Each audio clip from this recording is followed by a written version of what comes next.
మధ్య డిస్టర్బ్ అయింది కాబట్టి చిన్న సీడీ ఉంది అక్క చేతిలో ఉందిగా మా గ్యార అక్కడ రాసినటువంటి పాట అందరంటే మీకు భయం ఎందుకు దేశాన్ని నియంత్రణారా ఆ పాటని రిలీజ్ చేయాల్సిందిగా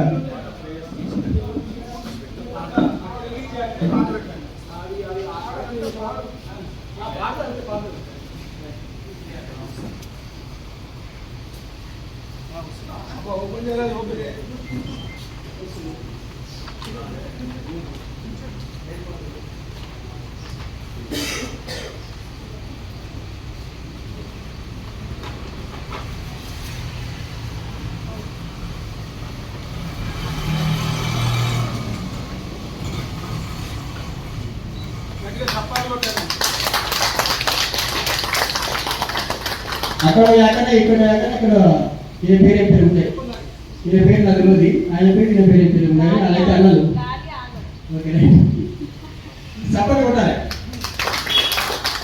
థ్యాంక్ యూ అక్క థ్యాంక్ యూ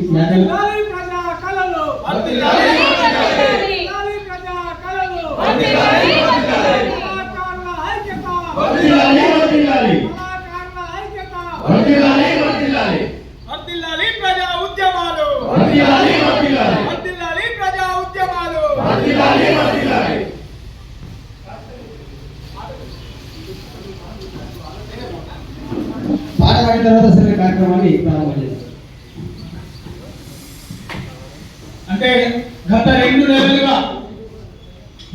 నెలలుగా ఆపరేషన్ కగారి పేరుతో మారిన కాండను చూడలేక అసలు ఈ అన్నలనేతో ఎందుకు వచ్చారు దాదాపుగా 1967 అనుకుంటా 65 మొన్ననే బహుశా 58 ఏళ్ళు పూర్తి చేసుకున్న సందర్భం ఉన్నది. అయితే ఈ అన్నలనేటోళ్ళు ఎందుకు వచ్చారు వాళ్ళ సమస్యలేంటి వాళ్ళ సమస్యలతో పరిష్కరిస్తే వాళ్ళు కూడా మనతో పాటు బతుకుతారు కదా. వాళ్ళు కన్న తల్లిదండ్రులను వదిలిపెట్టి కానగానే అడవిలా ఏ పావులనే తెలియదు ఏ తేళ్ళనే తెలియదు ఏ పులులనే తెలియదు ఏ అడవి మృగాలనే తెలియదు మరి అక్కడ పోయి వాళ్ళకు ఉండి వాళ్ళ జీవితాన్ని ఆగం చేసుకోవాలని. ఎందుకంటే మనిషి జీవితం ఒకే ఒకసారి వస్తుంది, ఏ జీవితమైనా ఒకే ఒకసారి వస్తుంది. అలాంటి జీవితాన్ని అడవికే అంకితం చేయాల్సిన పరిస్థితి ఏమున్నది. మరి ఈ పాలకులు అలాంటి పరిస్థితులు వేస్తున్నారనే ఒక కోణంలో ఆలోచించినప్పుడు ఈ పాట రాయాల్సి వచ్చింది. అందరుంటే మీకు భయం ఎందుకో దేశాన్నే నేతలారా వాళ్ళతో మీకొచ్చే ముప్పెండిలో రాష్ట్రాలనే నేతలారా. అందరుంటే మీకు భయం ఎందుకో దేశాన్నే నేతలారా వాళ్ళతో మీకొచ్చే ముప్పెండిలో రాష్ట్రాలనే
కానీ ప్రజల చేత ప్రజల కొరకు ప్రజల వద్దతో పాలకులై ఇవాళ మీరు ఆ ప్రజలనే వచ్చి ప్రజల సంపదను తోచి ఏ ఒక్కరిద్దరికో పెట్టుబడిదారుల చేత పెట్టబోతున్నారు కాబట్టి ఈ మావోయిజం కానీ అన్నలు కానీ నక్సలైట్ కానీ ఏ పేరు మీద ఉన్నా ప్రశ్నించే కొత్తలను అంతమందించే మీ కుట్రలు ఏనాడు సాగవు.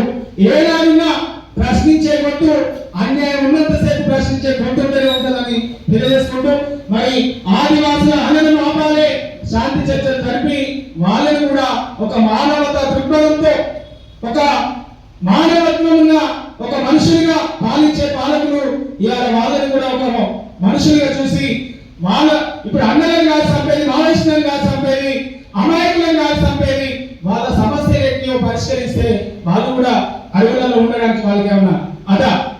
కాబట్టి ఇకనైనా కేంద్ర ప్రభుత్వం మరి శాంతి చర్చలు జరిపి వాళ్ళ సమస్యలను తీర్చి అందరినీ జనజీవన సమితిలో కలపడానికి, జనజీవన సమితిలో చేరడానికి మరి సహకరించాలి అని తెలియజేసుకుంటే చక్కటి కార్యక్రమంలో నాకు అవకాశం కల్పించినటువంటి క్రాంతి కళా బృందం అన్న వెంకటాచార్యకు ప్రత్యేక ధన్యవాదాలు.